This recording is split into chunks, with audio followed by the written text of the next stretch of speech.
Bjona, nesër ndeshja kthimit ndaj ekipit Ukrainës. Besoj që rezultati i ndeshjes parë ju favorizon për kualifikimin.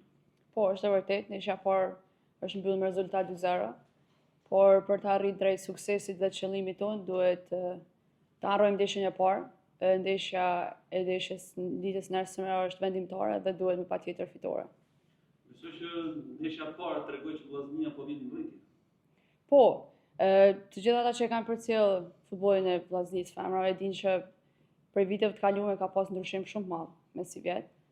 I është dashur shumë kohë mbas lojtarëve të reja që të ambientojnë me ekipin, por tani jemi drejt ngritjes performancës së ekipit.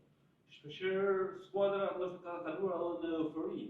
I drurni që mund ndodhë nesër apo keni marrë masa që ta vlerësoni maksimalisht kundërtarin? Kemi marrë masa që ta vlerësojmë maksimalisht, dhe thash edhe më parë duhet harrojmë ndeshjen e javës kalume, tash është një ndeshje vendimtare dhe duhet patjetër fitoria dhe duhet të luajmë që nga minuta e parë deri në minutën e fundit. Një numër i madh tifozash në ndeshjen e parë, duket që Vllaznia femra i ka bërë prej tifozësh shoqëtar. Për çdo ndeshje kemi pas mbështetjen shumë të madhe prej tifozave. Kur kemi luajtur në Shkodër kemi ditë që mbështetjen e tifozëve do ta kemi patjetër. Uroj që edhe këtë ndeshje të kemi mbas edhe më shumë se herën e kaluame, sepse janë një mbështetje shumë e madhe për ne. Kundërshtari mendon që është i kalueshëm apo duhet pa të kujdes edhe nesër? Më shumë varet se si do të performojmë ne si skuadër. Nëse ne do të luajmë mirë dhe do të bëjmë detyrat sa të na caktojnë stafi teknik, atëherë çdo skuadër është e kalueshme.